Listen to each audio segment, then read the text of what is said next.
Shalom, shalom, bien-aimés. Nous continuons avec notre série d'enseignements de comprendre la Bible en 30 jours. Et ça, c'est la deuxième épisode. Et comme d'habitude, nous remettons notre émission entre les mains du Saint-Esprit.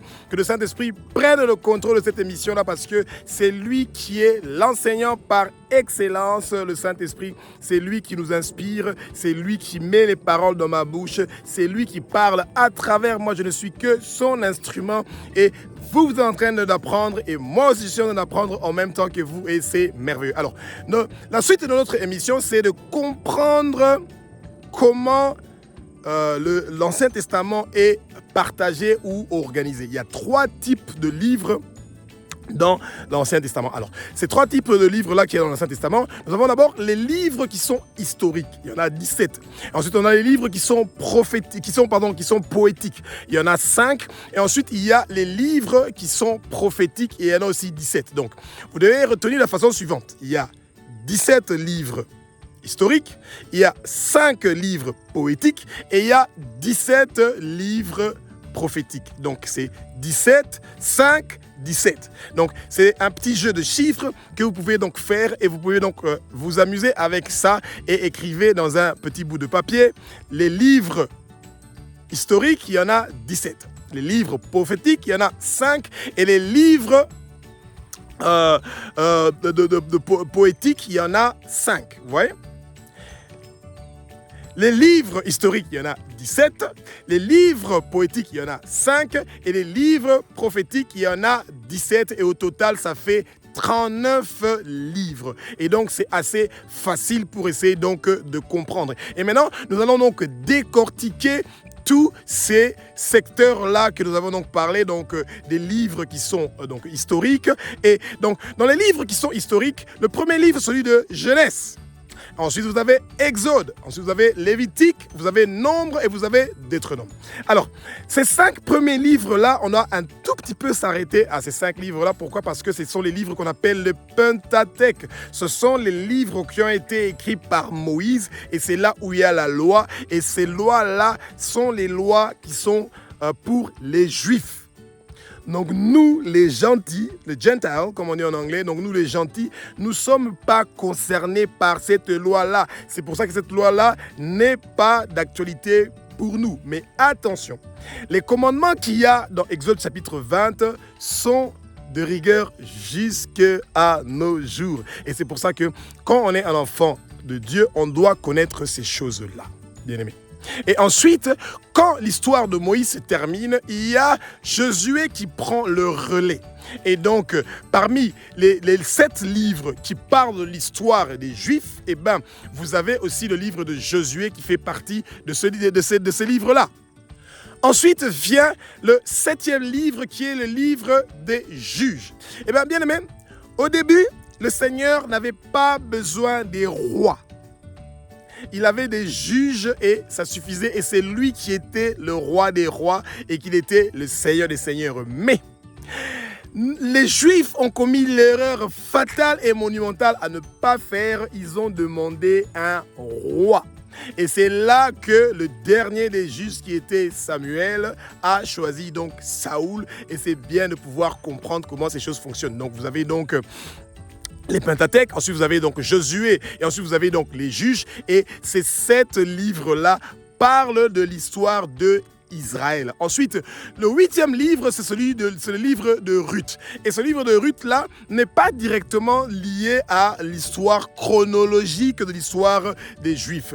Donc, mais c'est un livre qui est merveilleux.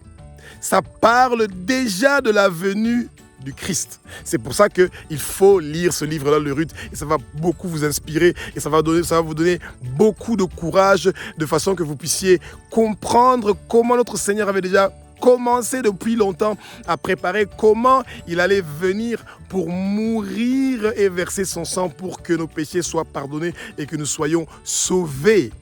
Alors, dans le livre donc de l'histoire du peuple juif, vous avez donc à la 9e position, vous avez 1 Samuel. Ensuite, 10, vous avez donc 2 Samuel. Ensuite, vous avez 1 roi. Vous avez 2 rois. Ensuite, vous avez 1 chronique et vous avez 2 chroniques. Alors, les rois, quand vous avez déjà lu ça, c'est plus ou moins similaire avec les chroniques. Mais attention, les chroniques, c'est vraiment avec des détails. C'est pour ça que ça s'appelle chronique, parce que c'est écrit mot sur mot ce que les rois étaient en train de faire à l'époque. Et donc, ce que vous aurez lu dans Roi 1, 2, c'est très logique que la majorité des choses que vous aurez lu dans le Roi 1, 2, que vous retrouvez ça dans Chronique 1, 2. Bien aimé, tous les livres écrits dans la Bible sont importants. Et je sais que pour beaucoup de gens, les livres de chroniques ne sont pas les livres préférés des gens, mais les noms qu'il y a dans les chroniques sont importants pour Dieu. C'est pour ça qu'il faut connaître ces noms-là qui sont importants pour Dieu. Et pourquoi Dieu voulait à tout prix que les noms de ces gens-là soient inscrits dans la Bible pour les siècles des siècles. Parce que la Bible ne va jamais changer, bien aimé. Et comme la Bible ne va jamais changer, c'est merveilleux de voir que même ceux qui ont commis des péchés, des rois qui n'étaient pas bien, qui n'étaient pas bons, qui n'ont pas bien fait leur travail, mais leur nom se trouve dans la Bible et pas votre nom et pas mon nom. Vous voyez? Et donc c'est là où donc, nous devons donc connaître ces choses-là que le Seigneur veut à tout prix que nous connaissons. Donc il ne faut pas tout skip, comme on dit, de sauter les chroniques, il faut les lire. Et essayer de comprendre c'est quel message que le Seigneur veut que nous comprenions et pourquoi il tient à tout prix que nous connaissons les généalogies qu'il y a dans ces livres-là. Donc à la 15e position des livres historiques qui se trouvent dans l'Ancien Testament, vous avez donc Esdras. Esdras, c'est très important de comprendre ce qu'il est en train de dire. C'est des messages très merveilleux que je conseillerais à tout le monde de lire ça avec beaucoup d'attention. Vous allez apprendre beaucoup de choses. Et ensuite vient en 16e position le livre de Néhémie. Alors le livre de Néhémie, c'est un livre qui est merveilleux. Vous devez le lire, le relire, et surtout quand vous êtes en train de traverser des moments très difficiles, je pense que quand vous lisez le livre de Néhémie, vous allez apprendre beaucoup de belles choses, bien aimés. Ça sera merveilleux et vous allez vous débarrasser de tous les sambalades et les tobijas de vos vies et de vos familles. Vous allez vous débarrasser de ces gens-là, bien aimés. Ensuite vient en 17e position le livre de Esther. Le livre d'Esther est un livre qui est fantastique. Et chaque fois que vous le réalisez, vous le comprenez d'une façon différente. Et c'est merveilleux. Surtout Esther chapitre 6. Vous allez le lire et le relire et c'est vraiment merveilleux. Donc là, nous avons eu donc les 17 livres donc, dans les livres donc, historiques. Nous avons eu donc les 17 livres, nous venons de les terminer. Et ensuite vient les 5 livres poétiques. Alors, dans les livres poétiques, nous avons Job. Alors, Job, c'est vrai que des fois, pour certaines personnes, c'est un livre qui est lourd à pouvoir lire, le livre de Job. Et le livre de Job, quand vous lisez le livre de Job, dans le temps, c'est quelque chose, c'est une histoire qui s'est passée réellement, mais à l'époque de Genèse, donc au commencement. Vous voyez?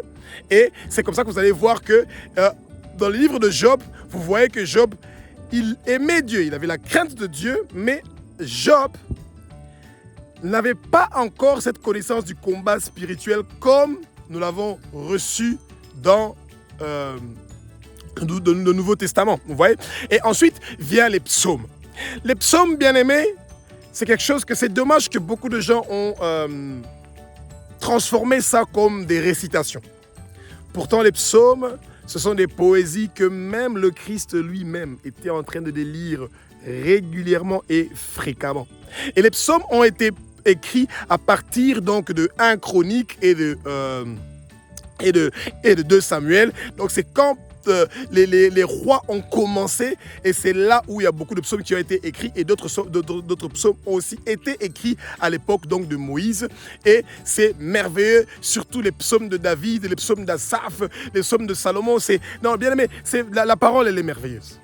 La parole, elle est vraiment très merveilleuse. Ensuite vient les proverbes. Alors, les proverbes, ça apporte une sagesse merveilleuse. Les proverbes sont aussi liés parce qu'ils ont été écrits dans 2 Chroniques et dans 1 Roi. Et c'est beaucoup de choses qui ont été relatées dans 2 Chroniques et dans 1 Roi que ces choses-là sont revenues dans les proverbes. Alors, les proverbes, il y a 31 chapitres de proverbes. Alors, bien aimé, si vous voulez vraiment avoir la sagesse dans votre vie, vous lisez chaque jour du mois. Un proverbe, vous en avez donc 31. Eh bien, je vous assure, quand vous lisez ça toute l'année, chaque jour, vous avez un chapitre de proverbe que vous lisez, bien aimé, vous allez avoir une sagesse merveilleuse. Et ensuite, en quatrième position, vous avez le livre d'Ecclésiaste. Et en cinquième position, vous avez le livre de Cantiques. Et je suis sûr que vous allez beaucoup aimer ces livres-là. Les poésies d'Israël sont des poésies qui sont merveilleuses, bien aimées. Très merveilleuses. Alors, ensuite vient les livres prophétiques. Il y en a aussi 17, les livres prophétiques. Alors, on a les livres, en première position, les livres d'Ésaïe, les livres de Jérémie, de Lamentation, d'Ézéchiel, de Daniel, de Osée, de Joël, de Amos, Abdias, Jonas, Michée, Naoum, Habakkuk, Sophonie, Agé, Zacharie et Malachi. Alors, la Bible fait une petite différence parmi ces prophètes-là. On a les grands prophètes comme Ésaïe, Jérémie, Ézéchiel et Daniel, et ensuite on a des petits prophètes comme Osée, Joël, Amos, etc. Alors mes bien-aimés, c'est pas parce qu'ils sont des petits prophètes que vous ne devez pas les lire, parce que beaucoup de prophéties d'Israël viennent de ces prophètes-là, eux tous en général. Vous voyez? Et donc c'est bien de pouvoir comprendre comment ces choses-là sont en train donc de fonctionner. C'est très important pour vous. Alors bien aimés, nous allons faire un tout petit quiz pour terminer notre émission. Alors, combien de livres historiques y a-t-il dans l'Ancien Testament? 17. Combien de livres poétiques y a-t-il dans l'Ancien Testament? 5. Combien de livres prophétiques y a-t-il dans l'Ancien Testament? 17. Et donc, au total, ça fait 17 plus 5 plus 17. Ça nous fait 39 livres de l'Ancien Testament. On se voit à la 3e épisode de Comprendre la Bible en 30 jours.